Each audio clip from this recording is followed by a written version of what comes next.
Bienvenue à tous dans cette édition du week-end sur Tosungana Télévision. Madame, Monsieur, bonsoir. Le président de la République, Félix Antoine Tshisekedi, commandant suprême des FARDC, a présidé le vendredi 6 janvier 2023 à la Cité de l'Union africaine 2 réunions de sécurité et de défense. La première avec la MONUSCO et la seconde élargie à la force régionale de la communauté des États de l'Est. Patrick Lokala nous en parle.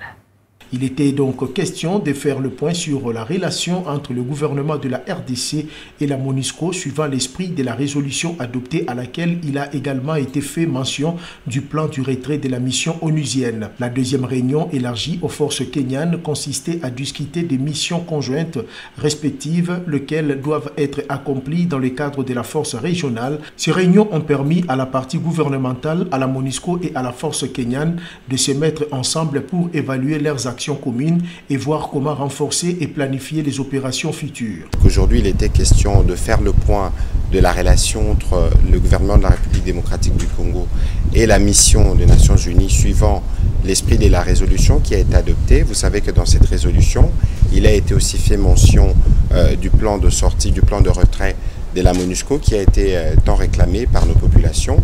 Il a été convenu que de manière générale, qu'il soit établi un cadre d'entente qui permettra des rencontres régulières entre la mission des Nations Unies en République démocratique du Congo et les gouvernements pour travailler principalement sur les 4 jalons qui ont été définis. Parlant de la résolution 2666, Mme Bintou Keïta, chef de la MONUSCO, a fait savoir qu'il est clairement indiqué dans cette résolution les cheminements qui devra être fait avec la partie gouvernementale congolaise pour que, d'une façon accélérée, en mettant en œuvre le plan de transition qui devra être réévalué, les jalons 1, 4, 15 procédant du processus électoral puissent être discutés dans un cadre d'attente qui a été agréé par le chef de l'État.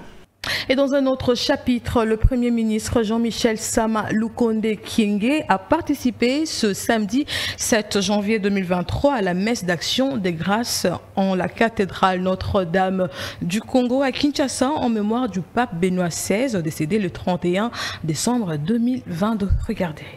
En l'absence du cardinal Fridolin Ambongo, cette célébration eucharistique a été officiée par le nonce apostolique Monseigneur Héctor Belestrero. L'officiant du jour, Héctor Belestrero, a dans son homélie brossé laconiquement la biographie du défunt qu'il a centrée autour de l'amour inconditionnel que le pape émérite Benoît XVI a voué au Seigneur Jésus-Christ et qu'il a aimé durant toute sa vie. Il est important de souligner que le cardinal Fridolin Ambongo, qui s'était rendu à Rome pour participer aux obsèques de Benoît XVI, n'a pas pu regagner Kinshasa à temps, comme prévu, pour diriger personnellement cette messe. Ainsi, la messe a également connu la participation du président du Sénat, du président de l'Assemblée nationale et de plusieurs autres autorités de l'État. Fervent fidèle catholique, le Premier ministre Jean-Michel Sama Lukonde avait tenu de joindre par sa présence à cette messe son suffrage à ceux de la grande communauté ecclésiastique congolaise pour un repos éternel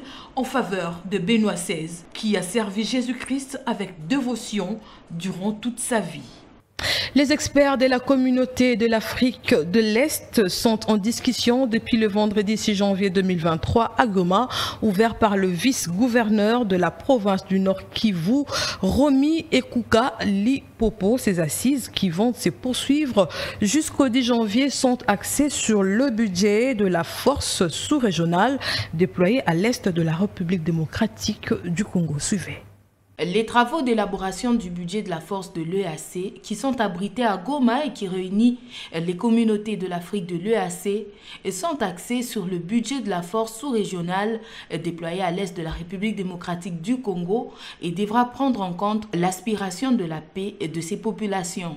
Plus aucun doute ne plane sur la volonté des chefs d'État des pays membres à atteindre les objectifs fixés, d'où l'appel du commissaire divisionnaire adjoint Rémi Ekuka Lipopo aux experts à élaborer un budget conséquent. Par ailleurs, les chefs d'État de la sous-région restent déterminés à restaurer la paix à l'est de la RDC. C'est ce qui explique la raison d'être de ces assises ouvertes vendredi 6 janvier 2023 à Goma et qui vont se poursuivre jusqu'au 10 janvier 2023 selon le mémorandum d'attente de Nairobi. En sécurité, le chef d'état-major général de forces armées de la République démocratique du Congo, le lieutenant-général Christian Chiwewe, a présidé le vendredi 6 janvier 2023 sa première parade militaire depuis sa nomination à la tête de l'armée. Patrick Lokala pour plus de détails. Le chef d'état-major général des forces armées de la République démocratique du Congo a présidé sa première parade militaire depuis sa nomination à la tête de l'armée par le chef de l'État. À cette occasion, le lieutenant-général Chiwewe Songesa Christian s'est adressé aux militaires de la garnison de Kinshasa réunis au camp lieutenant-colonel Kokolo. Les missions des FARDC, la discipline, les relations entre les militaires et les civils, les droits et devoirs des militaires ainsi que la vision du commandant suprême sur notre armée ont constitué les points clés de son adresse.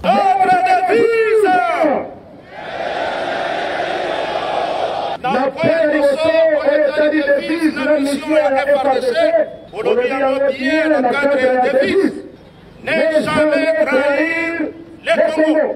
Et c'est le point de défendre l'intégrité du territoire national, ses frontières et protéger la population civile et les biens. Sur la discipline des besoins caractérisés armée la nation. Notre armée sont une discipline et commis Makassi. Le chef d'état-major général a également rappelé les militaires à l'ordre en ce qui concerne leur comportement et l'utilisation abusive des réseaux sociaux. Il est strictement interdit aux soldats et aux réseaux sociaux. La cérémonie s'est clôturée par un défilé militaire.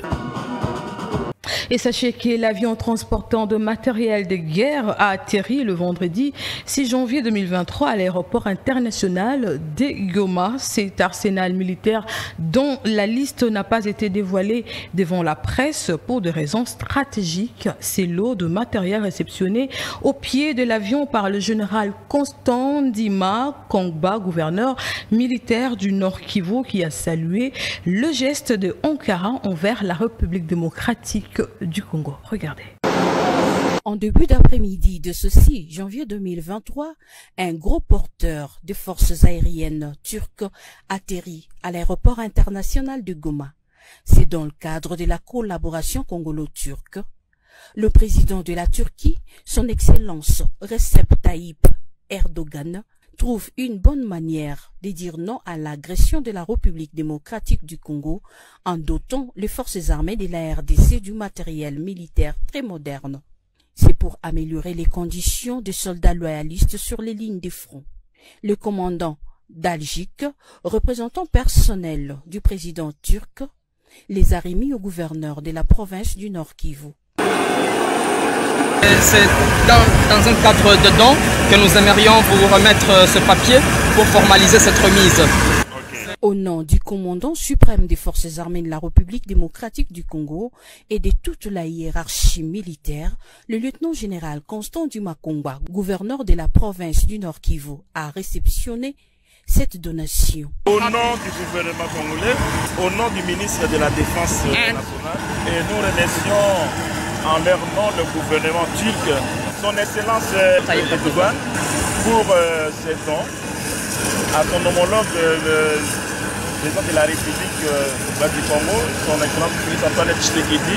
Et en leur nom, nous recevons avec beaucoup de joie au moment où nos unités au front en ont grandement besoin. Nous comptons sur cette coopération que nous croyons dans l'avenir, ça va produire encore beaucoup de fruits pour les biens de nos deux peuples, donc les Turcs et les RD congolais. Il l'a remis à son tour au commandant 3e zone défense, représenté ici par son adjoint en charge des opérations et renseignements. Nous ne faisons que remercier au commandant suprême des forces armées de la République démocratique du Congo et de la police nationale congolaise, à travers son représentant légal dans la province de Nord Kivu, aux efforts consentis qui est en train de se donner pour améliorer tant soit peu son armée. Le matériel que vous nous donnez, je pense que ça va nous soulager beaucoup au front. Ce don est inscrit dans le cadre de la levée de la mesure de notification qui pesait sur la RDC au Conseil de sécurité de l'ONU, fruit de la diplomatie offensive du président Félix-Antoine Tshisekedi suite à la guerre par procuration rwandaise faite à son pays. Dans la même province, au total, 31 miliciens du groupe Mai Mai ont été arrêtés par les forces loyalistes dans la province du Nord Kivu à Butembo. C'était lors des opérations de bouclage menées au petit matin du vendredi 6 janvier que les forces armées de la République démocratique du Congo ont mis la main sur ces assaillants. Jocelyne Mwanda. C'est aux heures du petit matin du vendredi 6 janvier 2023 que ces ennemis de la paix sont tombés au filet des forces armées de la République démocratique du Congo après une opération de bouclage en ville de Butembo dans la province du Nord Kivu.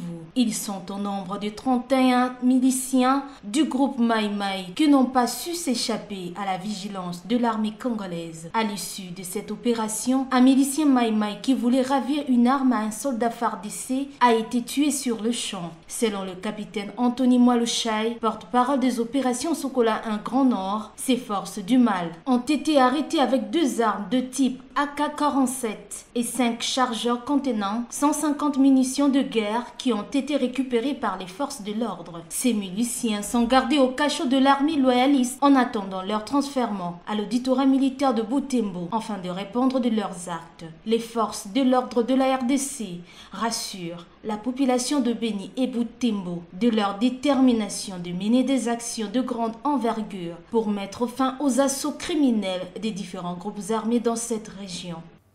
Et puis en sport, en préparation en Tunisie, les Léopards A' de la République démocratique du Congo ont joué leur premier match amical international contre la Libye en prévision du championnat d'Afrique des Nations qui démarre le 13 janvier prochain. Les poulains de Otis Ngoma ont gagné avec manière sur le score de 3-1 grâce à un doublé de Jean-Marc Makoussou et un but de Massour. L'unique réalisation libyenne est l'œuvre de Mohamed. Rappelons que c'est le vendredi 6 janvier que les ambassadeurs congolais ont effectué leur première séance d'entraînement en Tunisie où ils ont érigé leur quartier général avant de rejoindre le lieu de la compétition. Voilà, c'est par cette note sportive que nous mettons un terme à ce journal. Merci de votre fidélité. Je vous retrouve demain avec le journal rétrospectif. Entre-temps, bon week-end à tous. Au revoir.